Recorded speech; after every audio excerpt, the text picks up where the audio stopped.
Is the screen shaking? Did I see it like randomly? It might, either the screen thing itself kind of moves or that moves, it's all kind of all over the place. I'll be running double duties today, so I'm kind of gonna be moving around. I'm good. Help available, if you would like it. You can jump. Yeah, you know, that I don't have to do much with that, but if I just need to mute, unmute, then going back and forth.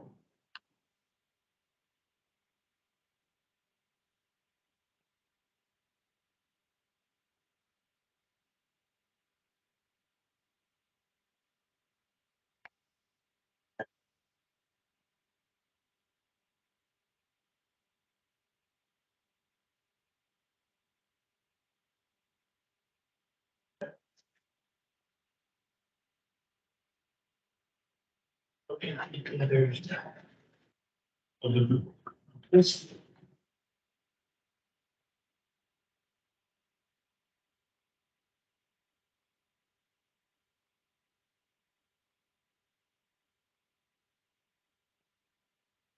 And there's the agenda, and if it locks again, the code's just there. Okay. Oh. And it is 2:33, so we gave a few minutes if there was any members or public that were trickling in, but we are going to get this meeting going. So we'll call the CAC January 23rd meeting to order, and we'll start with roll call. So I apologize if I miss anybody, but I'm trying to do my best here. So we'll start with SJ. You online? Yes, I am. Perfect.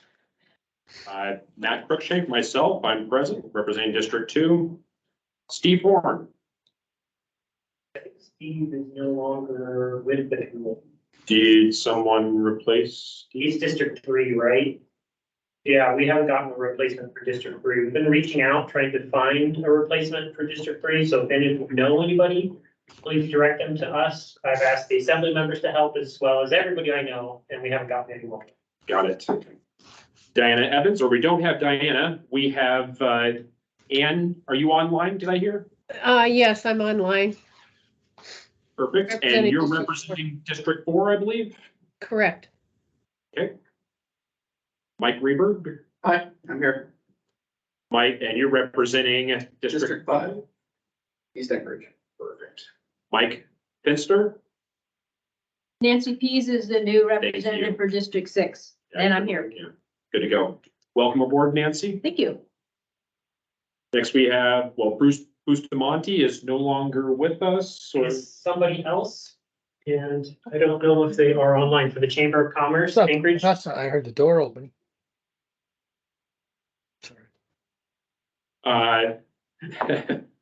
Is the new representative for Anchorage Chamber of Commerce in this meeting? Hearing not, we'll move forward. Chuck Homan. Chuck Holman, Chugaki River Chamber of Commerce. Thank you. Bob French. Are you online, Bob? If you are, you're talking, you're muted. See him online. Okay. Jim Winchester. Not seeing him online either. John Scudder. Present. Okay, we've established a quorum and we've gone through roll call. So we'll start with our public involvement announcement. Item 2, AMATS committee meetings are open to the public and the public is provided an opportunity to comment at each meeting. Business items are presented by the staff or consultant. After the committee discusses the business item, the public is invited to formally comment. Each participant will have 3 minutes to speak on their topic. A couple of housekeeping items. If you are joining us virtually and you are not a member of the committee, please turn your camera off when you are not speaking on an item. If you are joining us by phone, to mute and unmute the microphone, press *6. So next we have our number 3, approval of the agenda. Can I get a motion to approve last quarter's meeting minutes? I'll move to approve. And I did misspoke. I went to approve the minutes, but we actually need to, can I get a motion to approve the agenda? And I think I heard, who was that spoke up? Please identify yourself, because I can't really see. Sorry, that was SJ. I move to approve. Perfect, thank you, SJ. Can I get a second? Okay. If there's no objections, I would like to add under 6E, a staff update on the STIP. And under item 7, I would like to add just informational item on TIP Amendment 2. Are there any objections to adding those items? Hearing no objections to adding those items. Could Go ahead. could we also add a general information item under number 7 to explain what the function of the municipal assembly long-range transportation plan effort is? I don't know anything about that, but it's going on, and kind of we're the community community representative, so I'd like to kind of know what that And is. so what's it called? Just so I can, There's no one here who can speak on it. I mentioned that the person who's running that is out of town, so there's no one who's gonna be able to speak on the Muni's long-range transportation plan. so with the not having anyone to respond to it, we'll probably keep it off the agenda. Is there any objection to approving the agenda with the added items? Hearing no objections, the agenda is approved. Next, we'll move to approving last quarter's minutes, 8/29/23. Can I get a motion to approve the minutes? Move to approve the minutes. Thank you, Chuck. Can I get a second? Yeah, I'll second that. Thank you. Is there any corrections or comments or changes that need to be made?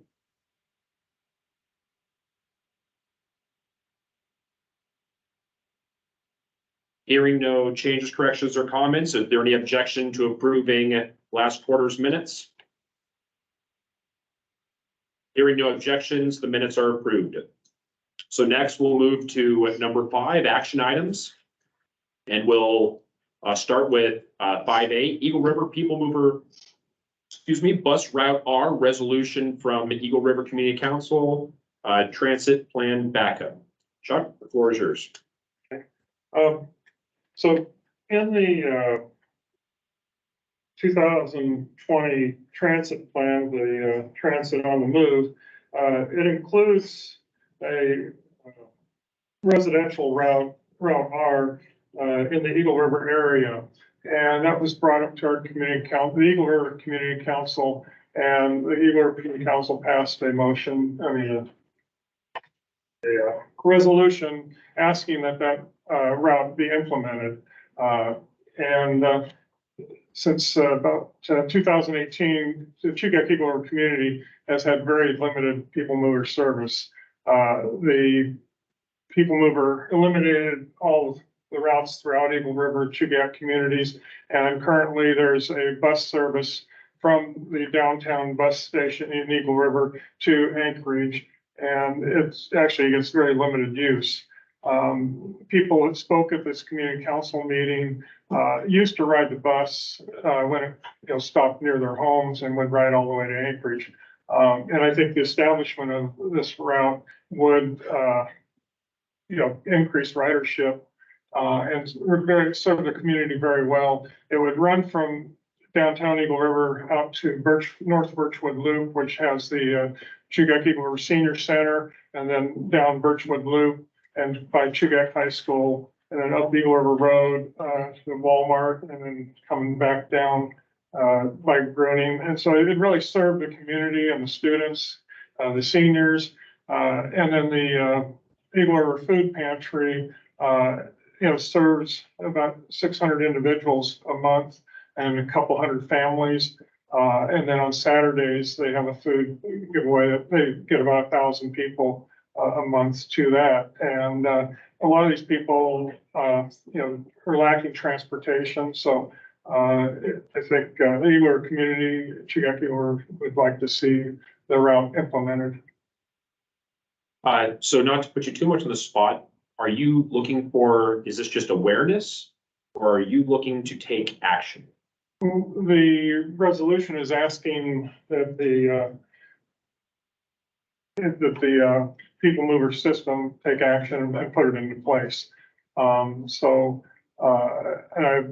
like I said, this committee is kind of a starting point for community comments to bring to the AMATS program. So, I just like to see support from this committee, the implementation of, Route R. So and I apologize, I didn't really think about this beforehand. So this is currently not in a format for like a resolution being taken by AMATS. And normally we would need a resolution in advance to do this, but it seems likely, which we'll talk about this later on the agenda, that we might have an additional meeting come up here in the near future. Is it possible that you could write this resolution in a format that the committee obviously would need to vote it, yes or no, but it would be in the format representing the CAC? Yes. Okay. So right now, this is kind of a informational point, a great opportunity for people to ask questions and kind of understand a little bit more of this. And then potentially we could have this as an additional future agenda item with a resolution in the AMATS format that could be taken action on it. Go ahead. The resolution that's included in the, I think it is included in the packet, or It's on the screen. it's on the screen. Would it be possible just for this committee to endorse that resolution, or should it be a standalone resolution from this committee? Just referencing to staff, can we adopt an existing resolution as is, or does it need to be rewritten in the format for the CAC? I would probably write one that's specifically from the CAC supporting this resolution, not just adopting the resolution as is. So you draft one that's from AMATS. You can use the same whereas is, whatever you guys want to do, but the now for there be a resolve to be the AMATS Community Advisory Committee supports the Eagle River Community Council resolution regarding bus route R, however you want to put it, to be placed in regular service as soon as possible. Because this all would have to, it'll go from the CAC to the Technical Advisory Committee to the Policy Committee. If the Policy Committee approves it, we then send it to Public Transportation Department, because AMATS does not fund transit routes. So we wouldn't be the ones putting this into play. It would be sending it to them and saying, we support adding this route in, back in, whatever it is. Perfect. Yeah. Go ahead, Nancy. Yes, as a point of discussion, I'd like to consider that when we consider endorsing this, we ask for specific coordination of this Route R with the Eagle River to Anchorage run, and that the timing also be configured to encourage and allow student use. I don't know if people are aware, but starting next year, high schools are going to take an academy, quote unquote, academy approach, and every high school is going to have specific academic focuses.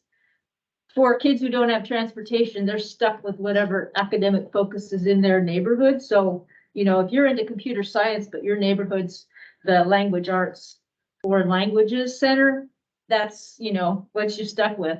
It would be really great, since it looks as if Route R touches both, or goes through both Eagle River High School territory and Chugach High School territory. It'd be really good to try to use this for student mobility. Go ahead. That's a mistaken. I don't believe it hits Eagle River High School with proposed route. Oh, okay, I'm looking at Eagle River Road. Doesn't it go by Birchwood Loop? Yes. So Chugach High School So, doesn't. sorry, my geography of Eagle Rivers. Is this on? I just thought So Eagle River that's High a- School's not there, right? No, actually, yeah, Grunion Middle School. This is Lions Park. Oh, okay. So There it is. We don't have it on our, that's what I was looking for. Yeah, sorry.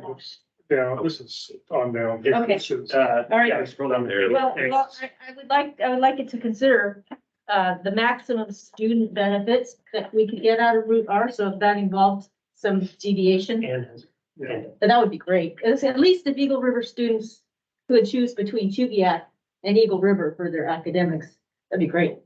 Thank you, Nancy. And I see Ann has her hand raised. Yes, I was just gonna, suggest that we actually, before we do a resolution, we get some background from People Mover, how they select their routes, where their priorities are, what their challenges are.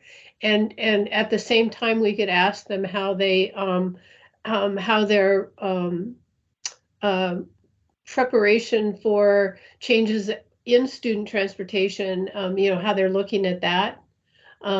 I think there's a lot more to the story than just supporting this resolution.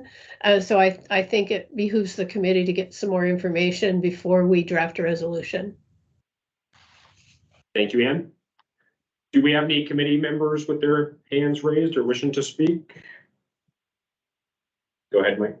She covered my question, but another question is, have you heard from the People Mover? Have they told you their priorities or reasons why it's not covered right now? Because I know that they upgraded service in the bowl to be more frequent, and I'm wondering if that was part of the trade-off. It is. I would be guessing at it, but I assume it has to do with money and funding and where they spend the money. So obviously it'll take some money to implement this route and to fund it. But it is included in the 2020 transportation plan that's been adopted by the city. They just chose not to implement it, and the exact reasonings. So I will, did I cut you off or you? This has been a community priority for many, many years. You are correct. It was a change, and I'm not familiar with all the bus language, but when they shortened the stop time in Anchorage, there was a pretty big change several years back. The funding requirements for Anchorage to go to that new model were significant.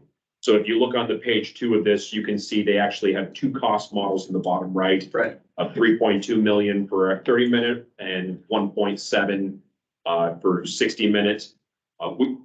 We don't have any transit route currently, other than they did bring a route going to Highland, through Highland to Eagle River now, coming from Anchorage once or twice a day. It's a new route. But this has been a long community priority, but it is definitely connected to funding and the changes of how funding was done in Anchorage versus the amount of stops they did at Anchorage and the additional funding requirements for going to that model. Yeah, that's kind of the background I'm curious about. And now that short buses are being used in neighborhood routes in Anchorage, has that changed the cost? I don't know if the plan was written before or after they started using smaller buses. And I guess some consideration I would have is, I'm assuming the 1.7 is quite steep. But if there was a less, I don't even know if this would have a major impact, but if it could be by reducing the frequency any more than past the 60 minutes, could there be cost implications to make it more, could it make it more doable versus, we can't afford a $1.7 million bus route to Eagle River. Well, what if we went to every 3 hours? Would that meet the financial requirements? I'd imagine that People Mover ran the models to find out the trade-off between when does lower frequency make ridership drop off, so yeah, maybe they take Lewis in. But yeah, learning a little bit more. Yep. Go ahead. So at the bottom of that, of all the neighborhood routes, the Route R would have the biggest impact on the whole Anchorage community as a whole, and the increase in ridership. Obviously, like they have studies that they've done that show impact to the community that route would have. Yeah, thank you. So I can't quite understand this chart right here. So when I look at the 17 and under a 10.1% increase, what does that mean? Okay, I thought it meant numbers potentially served. Like, when AMATS does a projection, how many, whatever households or people are in a certain, so it could reach 10% of 17 and under population in CER. Is that what that means?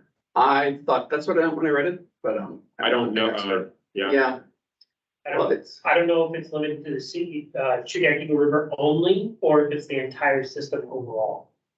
Because that last sentence there says Route R would increase the extent of the system's reach by the most individuals to the youth and overall population. They didn't just say Chugach River's reach, but the system, so I'm thinking they mean the whole thing. But we would have to ask Public Transportation Department to come and walk through this. Do we have any additional questions, comments before we keep going? Is there anybody online? Aaron? Nobody has any questions or comments online, I see. Okay. So with no questions or comments, we'll move to, and just to make sure we're all clear where we're leaving off is, are we also requesting for a potential presentation? Well, that's why it'd be really nice to have an action from you all explaining what you want to see, not only for staff, but for other members of the committee who are kind of working on this. Because here's what I heard, get some background information from People Mover, how they select routes, how they're preparing for the student changes, help answer questions that you guys have on this information right here. And then when we do the resolution, or when the resolution is written, you talk about encouraging student use, especially with the student changeover that's going to be happening soon, and coordinate with the existing route from Eagle River to Anchorage. And so typically, if you want an actual resolution passed, we're going to have to get together as a group and vote on it. We can't do it by email or anything like that. So we'd have to set a special meeting, which we can do if you want. Could we have, so with the additional information that's been requested, could that be provided to committee members before a potential special meeting if it was called? I can reach out to the Public Transportation Department and let them know what the discussion was and see what they're interested. You know, worst case scenario, they can show up at the special meeting and provide that information to the committee members. So I think that'd be reasonable. That's due diligence. All we can do is ask. Okay, hearing nothing else, we'll move to, Could Go you ahead. guys actually vote on an item so it's Sure. official? so, So- and the action item is to take action on all of the comments that were made here. Is that what you're saying, Aaron? Make sure. An action item directing staff to set up a special meeting. If you guys are interested in that, to go over a resolution of support for the Chugach or the Eagle River Community Council's resolution for Route R, and to get background information from public transportation on a variety of questions that were asked today, including how they select route and how they're preparing for the student change, among others. Okay, so I guess housekeeping, you're right. The special meeting I was thinking about bringing up in a separate place on the agenda, but I guess it makes perfect sense to do it right now. Can I get a motion to call for a special meeting and to request additional information related to committee members' references today? Make such motion. Okay, can I get a second? Perfect. Are there any questions, comments about this motion? Pretty generic. Are there any objections to approving? Sorry. I don't see any questions. Hearing no questions or objections, the motion's passed. Thank you. Yep. Next, we'll move to action item B, working committee on projects for the TIP and STIP. We'll pass this to staff. Aaron? I'm actually gonna pass this over to Nancy Pease, as she asked for this item on the agenda. Great. It strikes me that having a quarterly forum is kind of limits us in our ability to keep on top of the fast moving world of AMATS and give input in a timely manner. So I have the idea of having a working committee that can track some of our priority projects between meetings and sort of be ready to give input in a more timely way. And in terms of working as a whole community, each of us has familiarity and connections and responsibility for a geographical area, or for, in your case, a geographical plus a interest group, Chamber of Commerce. And so, you know, it'd take a little bit of discussion in a working committee to come up with a list of, I would say, maybe 5 or 10 projects that we can track and advocate for. And, you know, one of the reasons I propose this is because in between the passage of the TIP or the STIP, there are all these changes that just pop up. And I know that some of us in the non-motorized advocacy community were really excited about a mapping inventory that was going to map all the non-motorized facilities. I guess we're calling them active transportation facilities now. And then all of a sudden the TIP amendment, not all of a sudden, but from the public perspective, all of a sudden the TIP amendment comes forward and that project has been removed and the funding's been transferred to a congestion management study. And, you know, it's kind of like, there's no way to kind of rally interest in it or speak up for it until it's already on its way to approval. So in terms of what projects we might consider, one is the fund shifting, because fund shifting happens without much public awareness. So that's one. But then the other category I'd like this committee to work on is specific projects. And so, for example, I talked to my predecessor, Mike Fenster, and said, what projects did you leave hanging in District 6, for example? And he mentioned that there's would be a great benefit along the 120th Avenue alignment to connect all those Ocean View Clatt neighborhoods over to the Huffman Neighborhood Commercial Center. And also there's no pedestrian facilities and it's near a school. He said, so that one's one that he was kind of following with his constituents. And, you know, he wished he could have brought more attention to it. Another one that is on my radar is the 92nd Avenue alignment, also in South Anchorage. It parallels Diamond Boulevard. DOT for now has delayed its full interchange in that area. They've also defunded a potential 92nd Avenue corridor study. And I look at that and I think Diamond Boulevard, it's a vehicle-centered route and it always will be. But what if we had a non-motorized corridor parallel to it, about 1/3 of a mile or 1/4 mile south? So that's one that I think the neighborhood might want to, you know, keep its eye on. So, and I'm sure that there are projects in West Anchorage. Fireweed Lane, I know, has been a priority in Midtown, and in Chugach Eagle River. I know Mr. Cross, the outgoing assembly person, has been trying to get a non-motorized pathway along part of Eagle River Road. Disappointed that that project's being delayed, that whole road project. So anyway, that's what the purpose of a working committee would be, to kind of come up with our community priorities and track them a little more proactively. And the funding changes. So just to be clear, I was trying to understand like the outcome that this committee would be providing. So it sounds like tracking what would be the actionable items that would come out of such a committee, I guess, my question. One actionable item would be to come up with a list of, I'm not sure how many, but it might be 3, it might be as many as 10 projects that this committee feels are really important to community development, to land use, to safety, to the fabric of our community, like perhaps this project, the transit route. And so that we could then advocate for those and track them. And when, you know, funding shifting is happening, we can say, no, the community is really behind this one. Or we could say, you know, anyway, that's the main purpose. In some cases, we might even work proactively with DOT or with the Muni to, you know, see, you know, proactively. So, but anyway, so the list of projects, and then the other would be to look at some way of communicating how funding shifts are made so that we can be more aware of those. Okay. So I would, is staff looking to provide a response right now before I open it up to public comments? You know. Well, I'm not sure the comment about fund shifting, you'll find out about the fund shifting when everybody else does. So that's the soonest you'll find out about. So I'm not really sure what the intent or what can be done with that. But a priority of projects, I think is a good idea. Yeah, go ahead, Mike.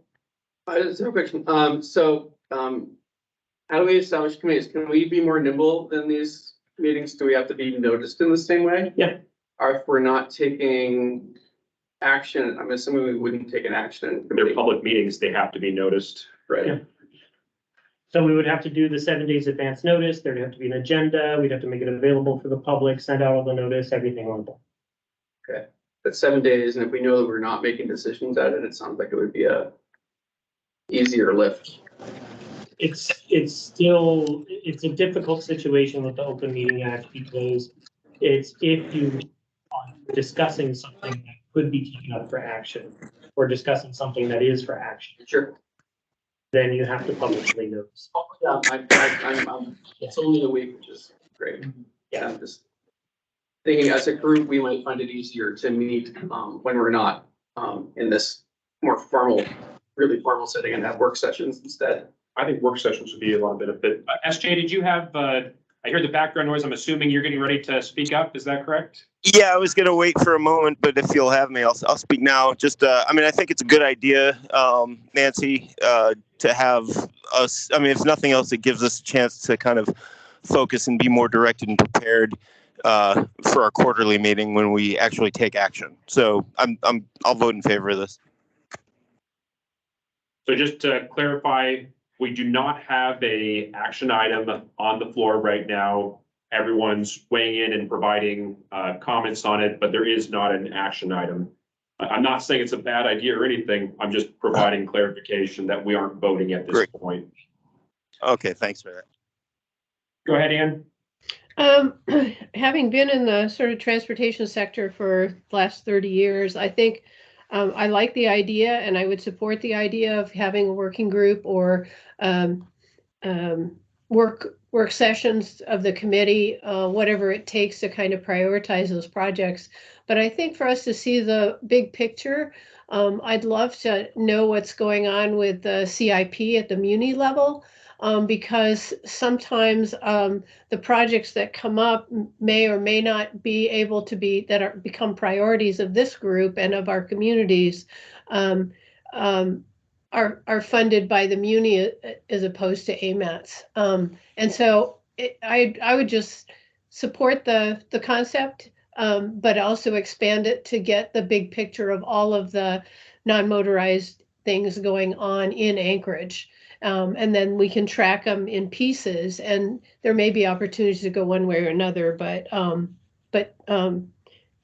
I've always been frustrated by AMATS only providing a little bit of the picture of how we develop our infrastructure. So I just wanted to throw that out. Thank you, Ann. I think that's the difficult thing when I guess when I came into AMATS, I guess I had this expectation that all these different plans are being taken into consideration, and maybe they are at some level, but I think majority of AMATS is being fed from the MTP, the Metropolitan Transportation Plan, which has projects that are nominated. There's their own scoring criteria for MTP. Based off of the scoring criteria, projects end up on MTP, and then are funded by the funding mechanism of the TIP.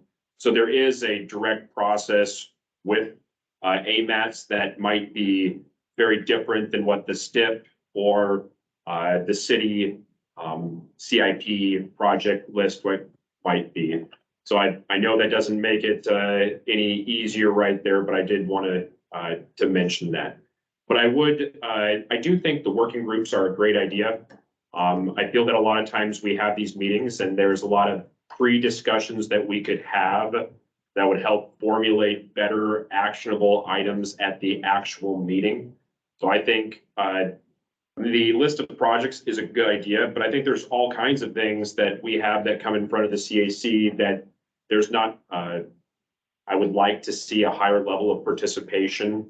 And by having that work session prior to the official meeting, I think that would much better formulate different positions, allow for additional information that potentially could be needed, and ultimately provide a better product when we have these meetings. Bingo.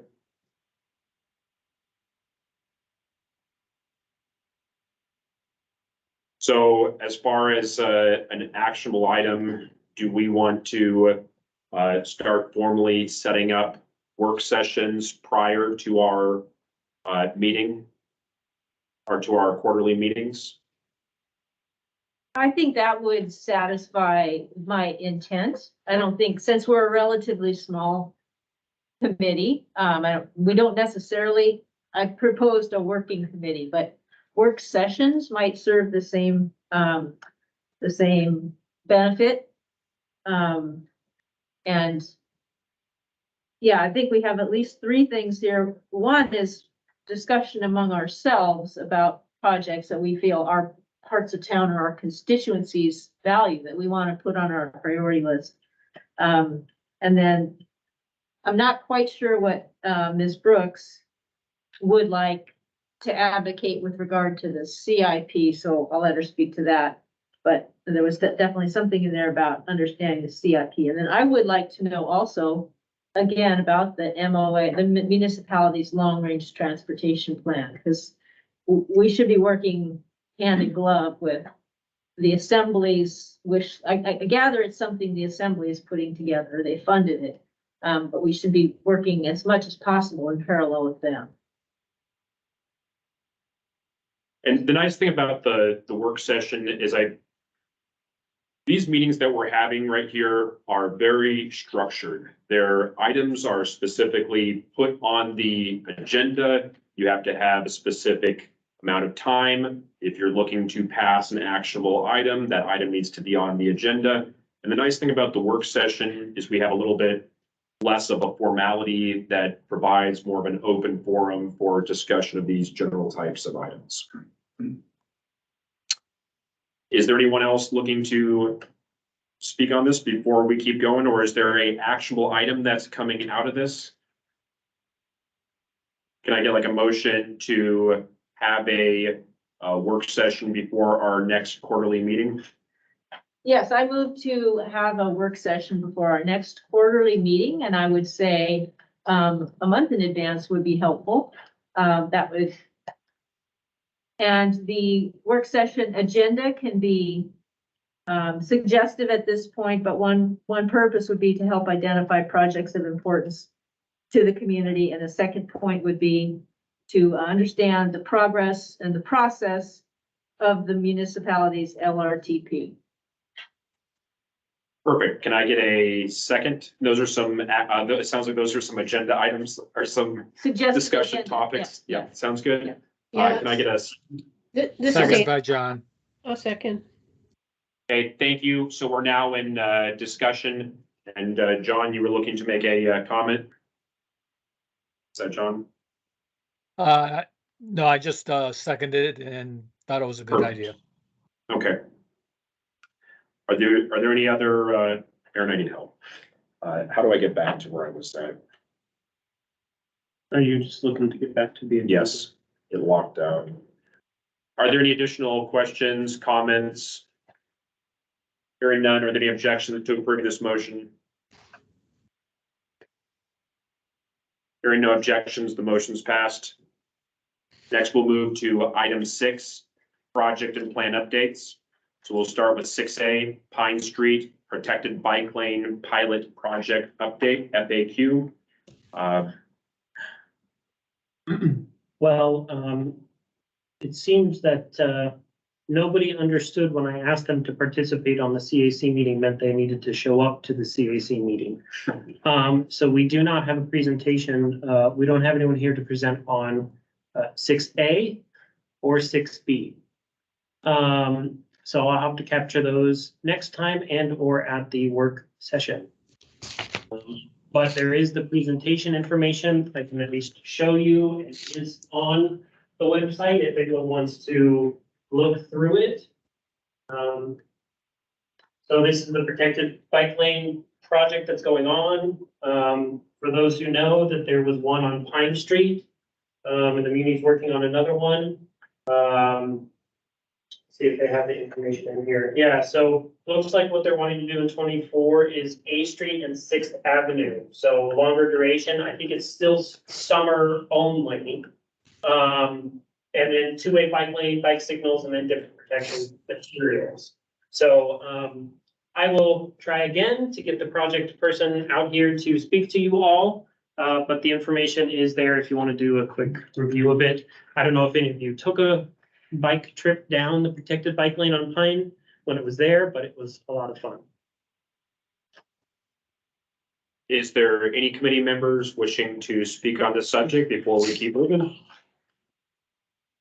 Go ahead, Nancy. Regarding the Safer Sewer Highway project update, I'd ask for that in part because I'm interested to know how that project will affect the AMATS budget, and I don't know if Aaron, It as doesn't affect the English budget. there's no match money coming from. So just to keep it on the agenda right now, I have no issue discussing that, but we're currently on 6A Pine Street, protected bike lane, I just don't want to get over Yeah, off no, task. I don't have anything.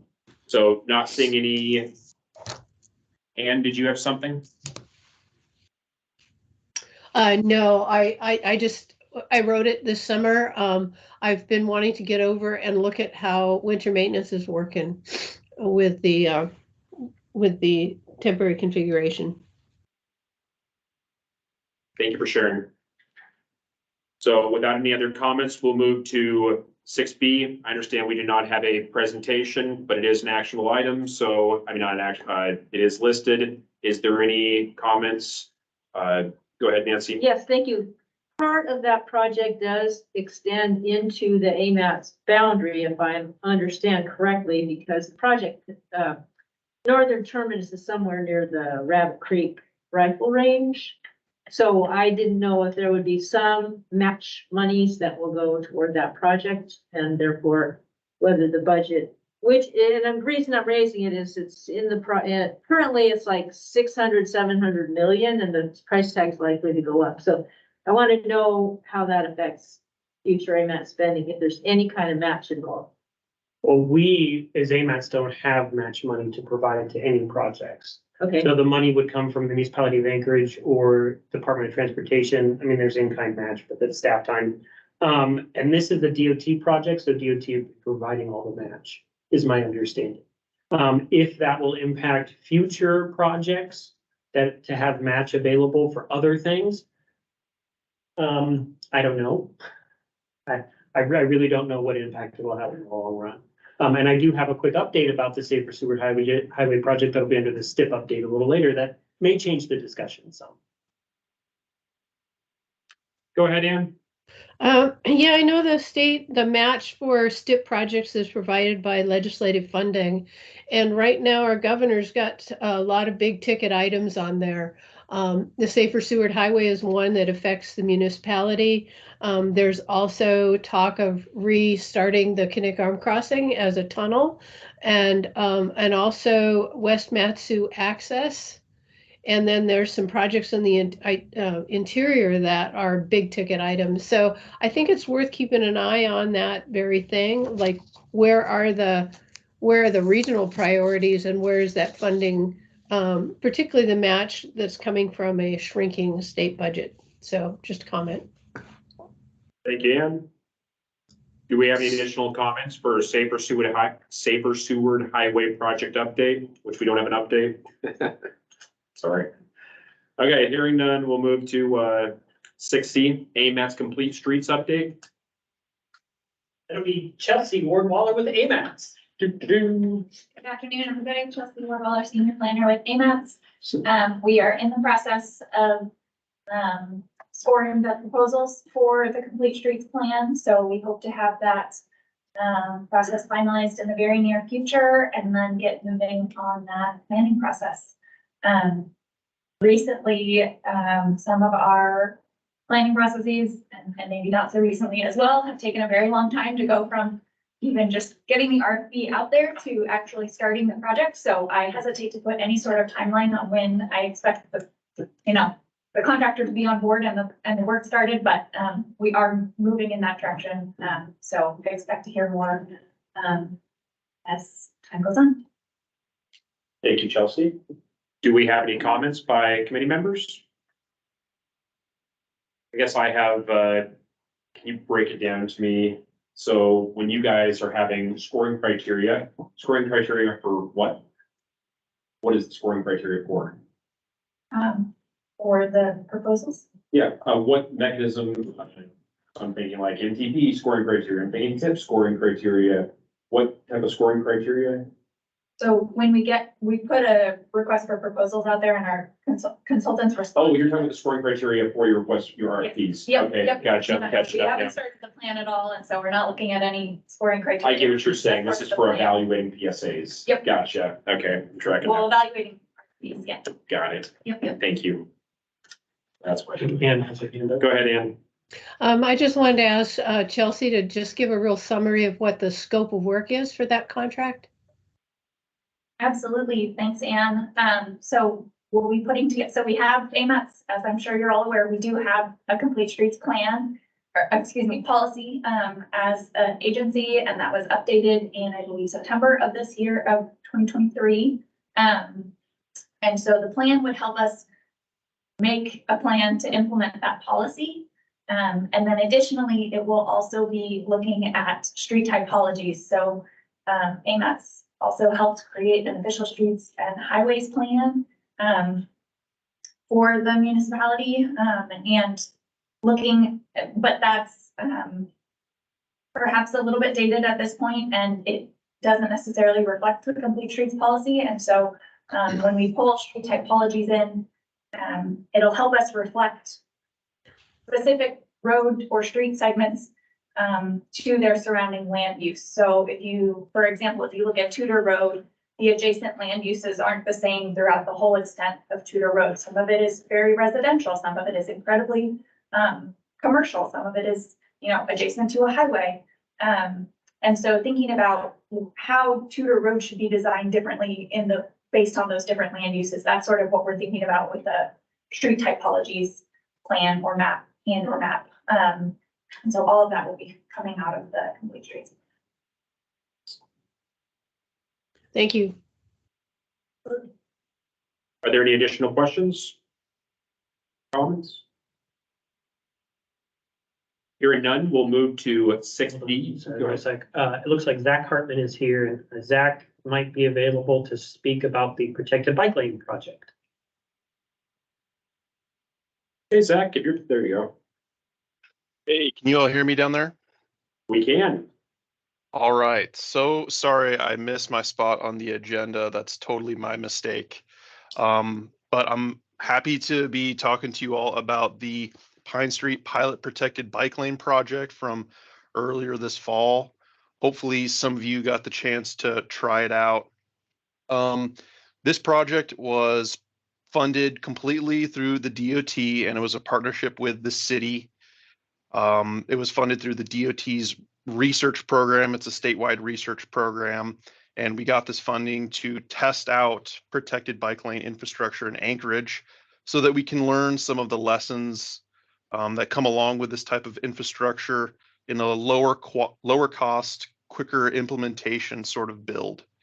So this first phase, what we did is we used plastic posts and rubber curb to add a vertical barrier element to the existing bike lane on Pine and McCary Street. And that stretch went from DeBar Road up and over the Glen Highway to where McCary Street terminates at Mountain View Drive. So just kind of along Rush and Jack Park there, right by Polar Bear Park. And like I mentioned a moment ago, it was a joint effort between DOT, us here at the Traffic Engineering Department, and a lot of other agency partners internal to the city, Bike Anchorage, and the consultants that did a lot of work for us were CRW, Kittleson, and Huddle did public involvement. We had these plastic posts and rubber curb installed for the whole month of September 2023. And yeah, we have some preliminary findings, and we're continuing to digest some of the data. We got lots and lots of video footage to get counts. Personally, I think the most exciting piece of data we learned from this fall was how these plastic posts and rubber curb elements slowed vehicle drivers down. Before we had about 1 out of every 50 drivers was going 20 miles per hour over the speed limit. Very extreme speeding. And then we had during during the implementation period, we did another speed study and found literally only one driver that did that level of speeding over the course of 2 days. So went from 1 out of every 50 to 1 out of 6,300. So a pretty remarkable effect on speeding. So now on this last slide, we are shifting gears and looking forward to phase 2 of this project. So now we learned a little bit from phase 1 and we're able to ask better questions of, what we need this infrastructure to do and how we're going to implement it. So we're kind of scaling up the approach. We're going on a higher traffic corridor, set of corridors, 6th and A Street. We had a pretty long process involving lots of different folks on selecting this corridor. The reason we're most excited about this corridor as a pilot is, the use case this upcoming summer will be a connection of the Chester Creek Trail system and the Coastal Trail system through downtown. So you won't have to go all the way around Westchester Lagoon and up the Coastal Trail. You'll be able to get into downtown through 6th and A on this protected bike lane pilot. We also have our eyes set on a springtime installation. We have a little bit more lead time this year to get all our materials in order. So we're hoping to install in the May timeframe and then uninstall again in September. So at least 3+ good months of duration. One thing we heard a lot during the first phase was, why do you have these on both sides of the road? This is taking up more room. Try and put it on one side. We heard that from members of the public, and we also heard that from our own maintenance crews. So we took that advice and we're going to try out that operation this summer. So it'll be 2 6-foot bike lanes combined in one area. So it's a 2-way bike lane. And you can kind of see that in the bottom right, how that layout works. We're using different materials to try and, again, test out how they work in Anchorage, what we like about it, what we don't like about it. And that includes bike signals. So kind of think of a little miniature signal head that will tell bikes when they can or can't go to make sure everyone's safe from vehicular traffic. And we're not just using flex posts and rubber curb. We'll be expanding the type of vertical barriers that we're going to have between the bike lane and between the vehicular traffic. So this is something exciting. We're working hard to get this all prepared for summer 2024. And yeah, if there's any questions, I'd be happy to answer. And again, sorry about my lateness and thanks for letting me slide in here a few items down. We're just glad you were able to make it. I think we actually had a couple of questions related to it. I had a quick question. So I wasn't really familiar with this type, but I guess I thought it was a different model. I thought they were put up all year round. You're educating me that they're put up just for September with this demo model. But long-term, if there was a long-term funding source for a project similar to this, would that model still involve putting up the barriers and removing the barriers, or would there be a model that would account for permanent installation? Yeah, so I hope we can be a little bit more educated based on the results of this summer. One feature that we're excited about with the combined bike lanes, the 2-way bike lanes, is that those 2 sets of 6-foot widths gives us enough width to fit city sweeper through. So that'd be allow existing equipment to get through and sweep this 2-way bike lane. So that kind of compatibility with how it works with our existing maintenance equipment is some of the stuff we're trying to be able to learn. Would I'll say a concrete barrier be maintainable the way we want it to? I don't think we know, and we've already kind of had some informal chats with maintenance about, can we, try and do a winter pilot somewhere? Maintenance is eager to be able to test out this stuff in advance. So, we don't spend millions of dollars on a permanent project just to find out that it's a nightmare for them to get their graders around. So I think I see a winter pilot in the future before we're confidently moving forward with permanent projects with, a large concrete barrier for this kind of stuff. Thank you. Nancy, I saw you had your hand up. Yes, thank you. We're looking at a map that doesn't have labels on it, but it looks to me as if the A Street terminus is at 10th Avenue. Right. Yeah, so I'm just wondering how that feeds, how people feed into it, because A Street is not very bike friendly, I don't think. Same with 6th Avenue, it terminates on, I can't tell, the western edge, L Street. L Street. Again, not sure that's very bike friendly either. So how were the termini chosen? And, yeah. How were the Yeah, termini? so What happens at those termini? so at L Street, what we're doing is we're actually, so L Street, all the vehicular or most of the vehicular traffic of concern is going to be moving southbound. So we will be, there's also a turn lane there to start heading southbound to eastbound and driving along 6th Ave there. So we'll be eliminating that turn lane. So we'll be reducing the crossing distance by a third. And then along with that, our consultants have done a gap study to analyze how narrowing that roadway will impact the amount of available gaps in traffic to have a safe crossing. So that gap study showed that with that reduced crossing distance and the speeds of traffic there will be sufficient amount of gaps, throughout the course of the day to allow bicyclists to wait in the protected bike lane and make a crossing when they feel comfortable in doing so. Similarly, on the opposite terminus on 10th Ave, if you're familiar with 10th Ave, that's an existing bicycle boulevard there that crosses A Street. So like I mentioned on L Street, we are reducing a lane. So we are reducing one lane on A Street. So that's going to narrow the crossing distance as well. There'll be the reduced speeding effects I described earlier. So people will be going slower. And there's also been studies to document the gaps there at the 10th crossing of A Street will be sufficient to where folks are comfortable. They won't have to wait, 5, 6, 7, 8 minutes for a gap in a stream of traffic.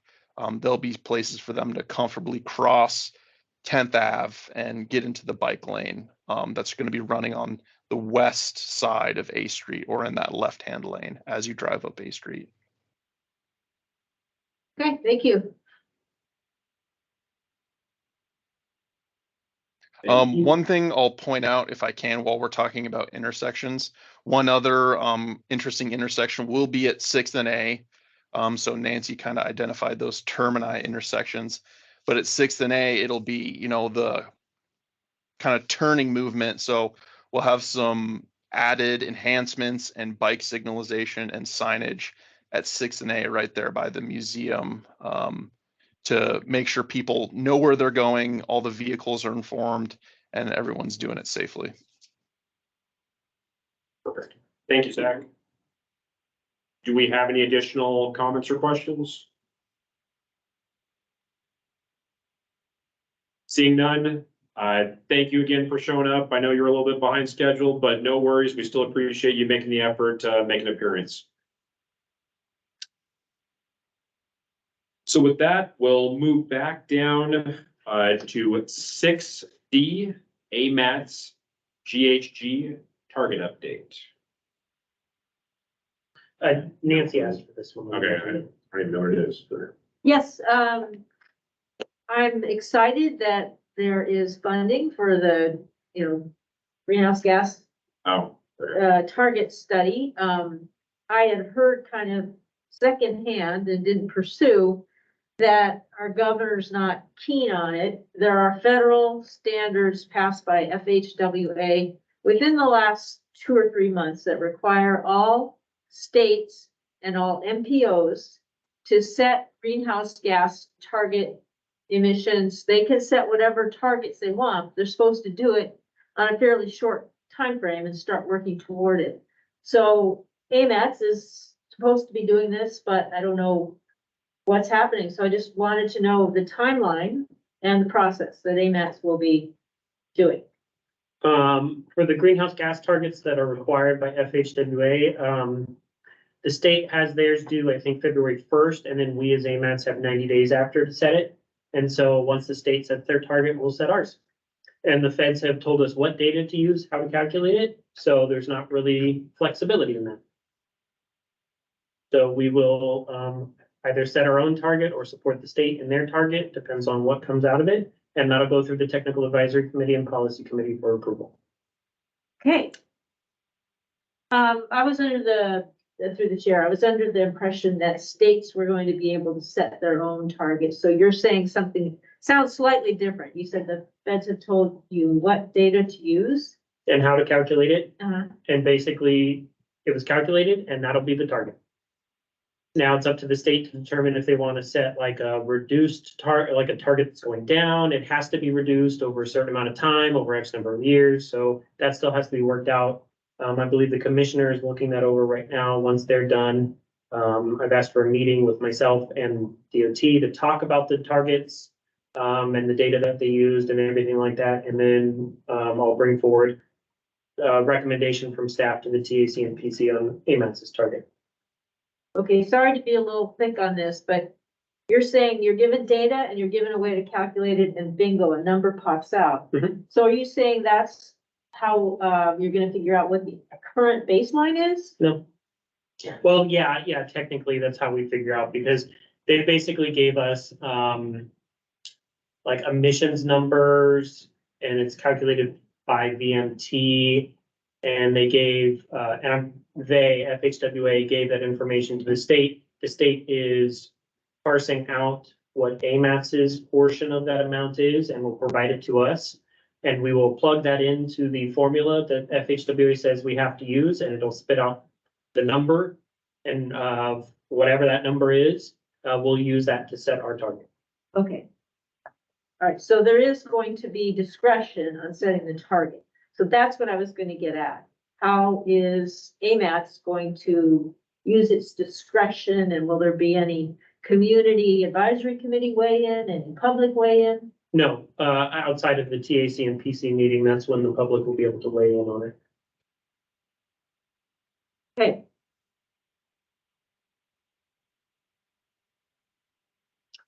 And the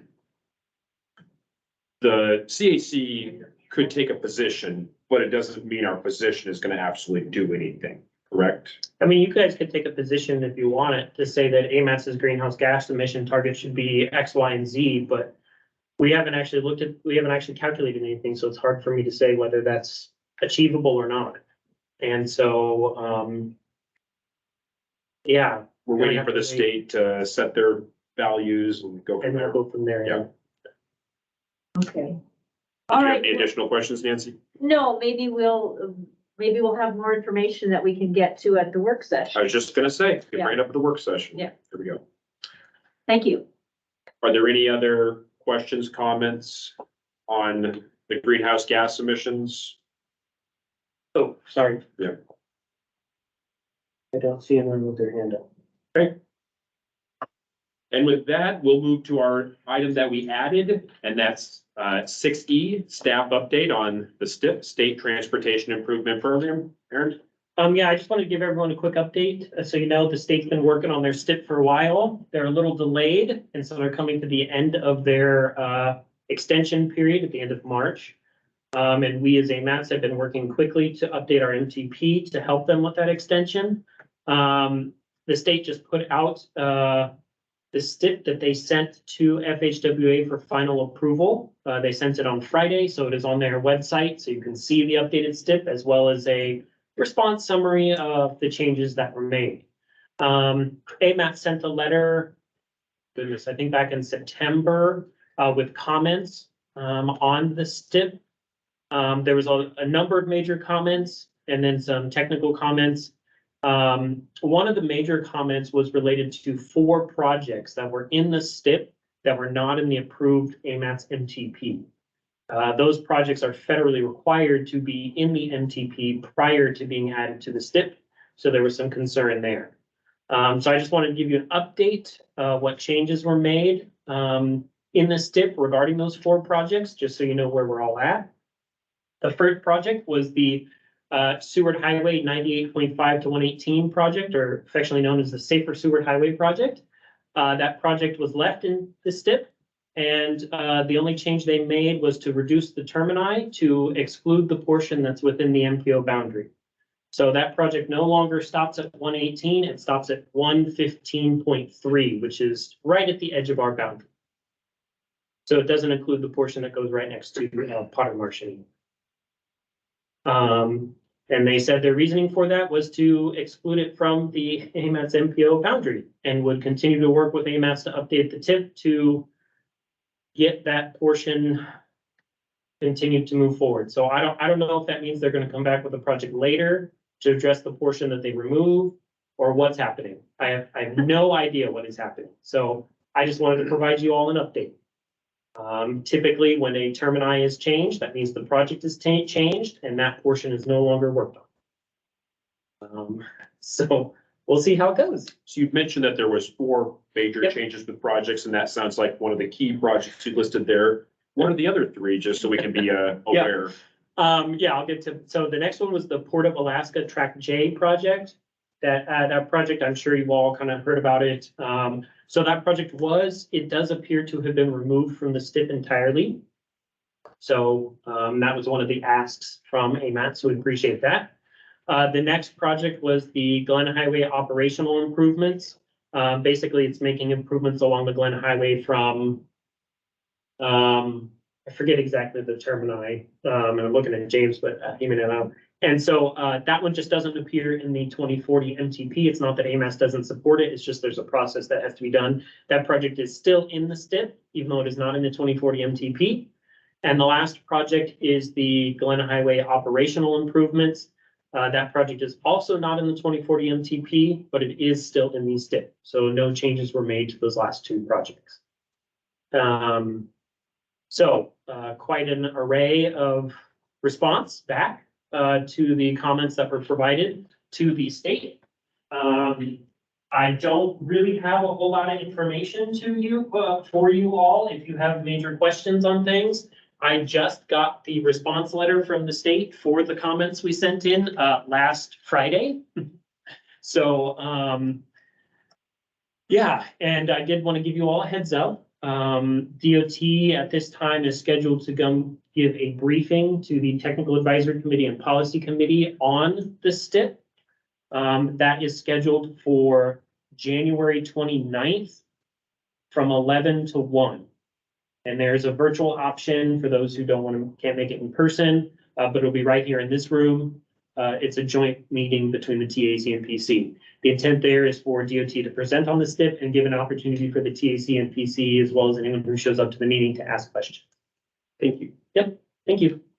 Ann, I see you have your hand up. Yeah, I just thought I heard you say that 3 and 4 project numbers 3 and 4 that were affected were both Glen Highway operational improvements. One is kind of a Glen Highway overall operational improvements, and the other is specifically for the Highland interchange operational improvements. Okay. Thank you. Yep. Kind of just a general question. So we're really seeing that, based on federal requirements, MTP is really to be driving the projects that are fed onto the STIP in our boundaries of the MPO, correct? So there was, with having our MTP just finishing up and going through public comment, were there any changes that came, have there been any changes made to the MTP based off of public comments? And the reason I ask is this could affect the STIP if there's projects listed on MTP. I mean, we made changes to the 2050 MTP based on public comments. Regarding the 4 projects that I talked about, those 4 projects are in the 2050 MTP. So once that gets approved, they'll be ready to go and can be added to the TIP and the STIP. I guess I'll be specific. So I know there was, out in Seward River, there was a lot of desire to add Artillery Road. Was Artillery Road ever added to the MTP? Yeah, it was added to the MTP. Oh, it was? That was part of the request okay. from the policy committee to add that project in, so it was added. Oh, okay. I didn't realize it was added. Okay, thank you. Yep. Are there any additional questions, comments? Go ahead. Not on this issue. I have one more. Okay, so let's keep it on, this subject. Sorry, my Nope, you're good. blanked out. So again, no, I was blanking out too. I was looking at the agenda and I realized I added this item. So any other questions on the STIP? Hearing none, we'll move to general information. So the big one, we've all been kind of alluding to it, but as of last Thursday, I want to say, amendment number 2 was passed with the policy committee.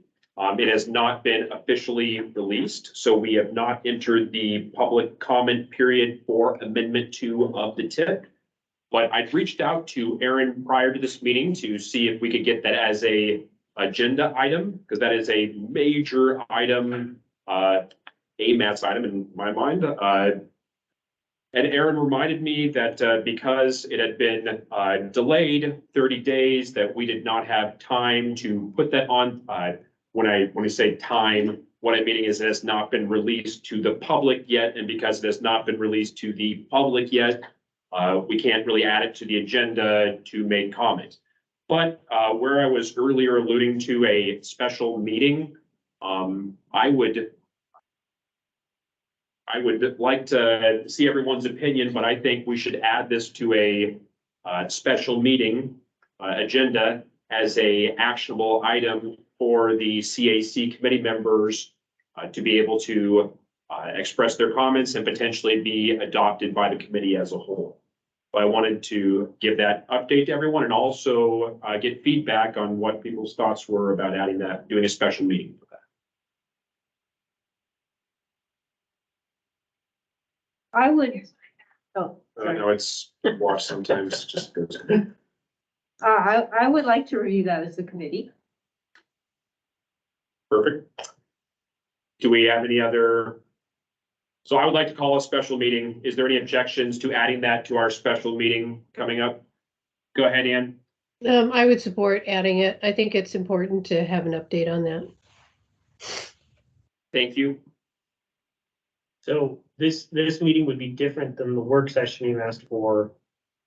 Previously, they had other items on the agenda. But we approved the original resolution that we had passed was for the Chuck brought Eagle River Community Council, and we passed a motion to call a special meeting, different than the Nancy P's. Yes. So what I was referencing is at that same special meeting that we could discuss the Eagle River Community Council, that resolution. If Chuck wanted to bring a AMATS CAC potential resolution adopting or referencing that at that same meeting, we could also take action on TIP amendment. Go ahead, Nancy. Yeah, I tell me if I'm out of order on the agenda here, but I became aware that Turnagain Arm Community Council also has a resolution out there. Their resolution is to, I believe, DOT. It concerns the intersection of Minnesota and Benson, where DOT put up a wall between the north-south traffic lanes rather than put in additional crosswalk at the intersection. So like Eagle River Council, they put this forward to the I don't know, policy committee or something like that, but it's just standing alone without a lot of community support. And that's something that it's not in my District 6, but it strikes me as the kind of community project that we should probably all support. So can't speak for, I don't know who's West Anchorage representative up there. But so I guess I should direct it to Ann or whoever represents that part of town and see if they'd like that to be brought forward to the special meeting. I think that's District 3, and that's the empty seat right now. Okay. Which is probably why it's not being brought. I will let you know that, the intent was always to come to the CAC for the TIP amendment. It's just when we posted the agenda for this meeting, it hadn't been released by the policy committee at that point, so we couldn't post it. So we're gonna have a special meeting with you guys regardless. I do want to let you know that the TIP amendment typically takes a lot of time and effort. So I would strongly recommend we don't have too much on the agenda because past CAC meetings have taken the entire meeting just for the TIP amendment discussion. Okay, So if we're wanting discussion on other items, just kind of keep that in mind as we add more to the agenda. Because I hate to have it added and be like, well, we can't actually get to it. You know, it becomes a problem. So my primary focus is making sure you guys have an opportunity to meet and act on the TIP amendment 2, first and foremost. And then everything is kind of secondary to that, no offense. So just kind of keep this by the numbers right now. Do we need to formally request for a special meeting or, and just to be clear, can the chair call for a special meeting? Yeah, the committee can call for a special meeting at any time. It, you know, for this, because we already have another special meeting set up. Yeah. We could just add it to that one if you guys are okay with it and you can vote on that and say, add it to that agenda and then just let me know. Do you want it first? Do you want it second? How do you want to go? Or I'll just discretion it and be like, probably the Eagle River resolution first, because it'll probably take less time. And then TIP amendment 2 can be the second item because then the rest of the meeting could be for that. Can I do it as an informal, is there any objection to adding amendment 2 to the special meeting? That's fine for me as long as you guys are all okay with it. Hearing no objection to doing informal like that and not seeing any objection, we've added that to the special meeting. through the chair, would it be possible to add the Turning It On Community Council resolution regarding the intersection of Minnesota and Benson to the meeting? I don't have objection to it, but I would like for it to be the very last on the agenda item so we can Chuck did send that resolution in advance, and the TIP amendment 2 is a major actionable item on there. So I would like to make those as the primary items, but if there is time in that special meeting, I do not have an objection to taking that up. And I put that out to the committee. Is there any objections to adding that as a actionable item?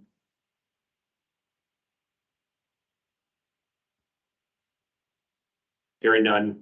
Go ahead, Aaron. So that one is also, if you're wanting to do a resolution of support or some kind of action, you'll want to bring a resolution to the meeting.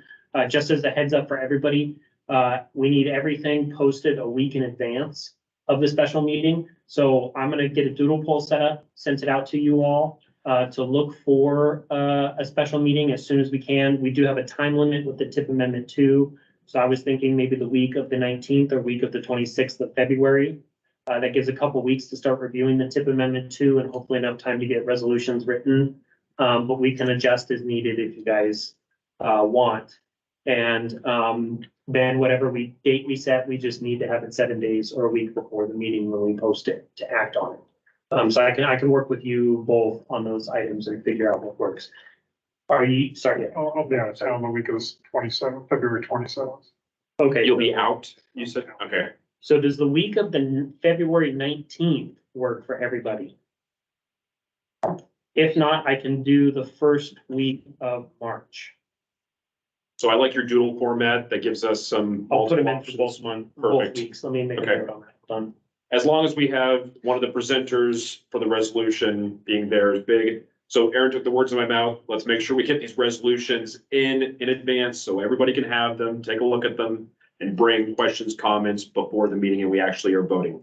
With the exception of when we've taken up documents like the MTP or the TIP, unless there's some new direction, committee members will bring their comments and they will be voted by the committee as a whole of adopting the comments brought forth by the committee members. So you don't have to create a resolution on amendment 2 to bring to this upcoming meeting. So we plan on having homework before the meeting? Yes, And we'll have about 2 weeks.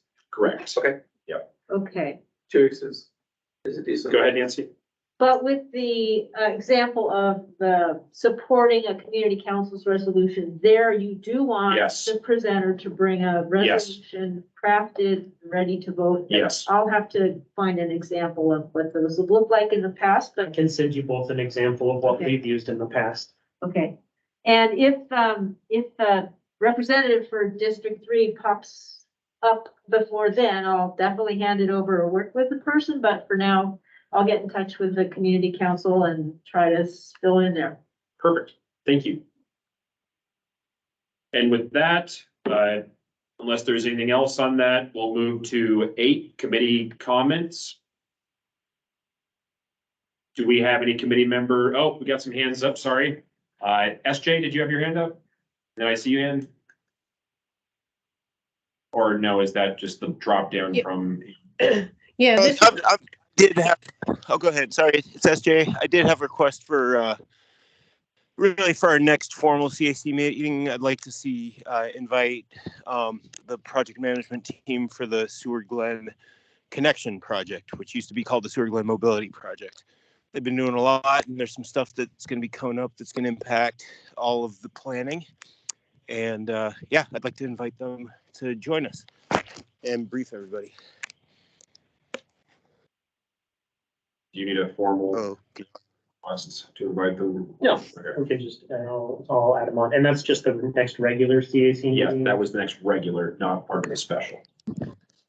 yeah. There's, and you know, maybe since we've got, I mean, I'm thinking Galen, and then somebody from HDR, and then you know, while we're at it, we've got this Reconnecting Communities grant that we're operating kind of in conjunction with it. So maybe we can even have Lindsay Hyde come and present. So it's pretty exciting, and I'd like to bring everybody up to speed. Thank you, SJ. And Ann, I want to apologize. On my screen right there, it popped up. It looked like SJ had his hand up, but I clearly was you, so I apologize. But go ahead. oh, I just wanted to make a clarification. I think Nancy referred to the Turnigan Arm Community Council. But the Turnigan Community Council is the one that would have had concerns about Minnesota.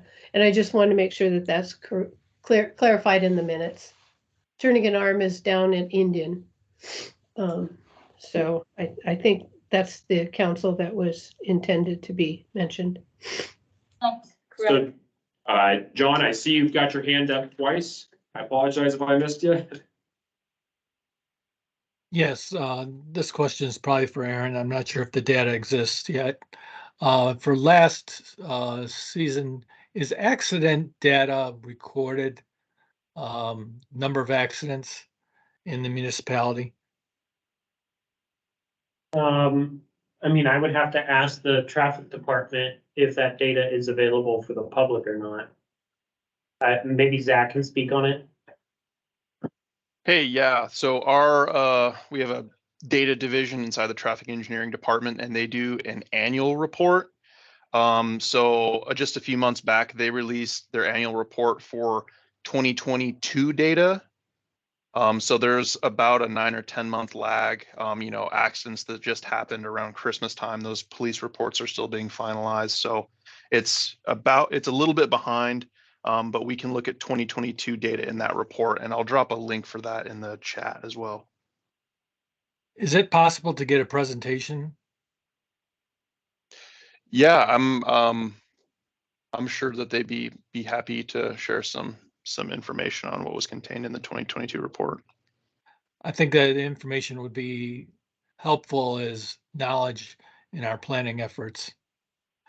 I'm not sure how the rest of the board feels, but if they don't feel that way, I'll review the report on my own, and I'll Is turn there it any back over to, objection?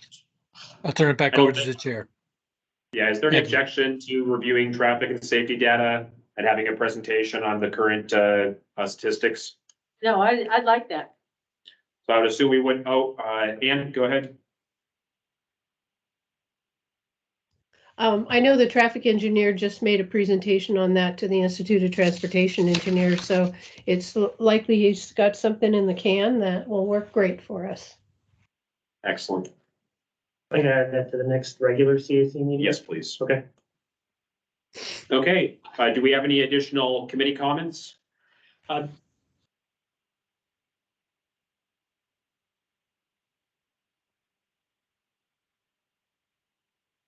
Hearing no other committee comments, I was going to move to public comments. I can talk about, I just wanted to note, Mark Eisenman put a note up there for everybody, so beware, Seward to Glen open house on February 7th at the Fairview Community Center. So if you're interested in that project, I highly recommend you go to that. And PEL open house. Let me see if I can find some more info. The Fairview Rec Center. Thank you. Yeah, it's the Fairview Rec Center. It's Yeah. So Wednesday, February 7th, 4:30 to 6:30 PM at the Fairview Rec Center. It's open house for that project. Perfect. Thank you for the information, Aaron.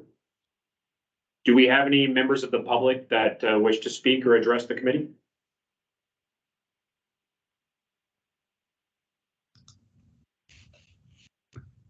Not seeing anyone or hearing anyone. If there's no objection, can I get a motion to adjourn? Move to adjourn. Second? We're adjourned. Thank you. Thank you.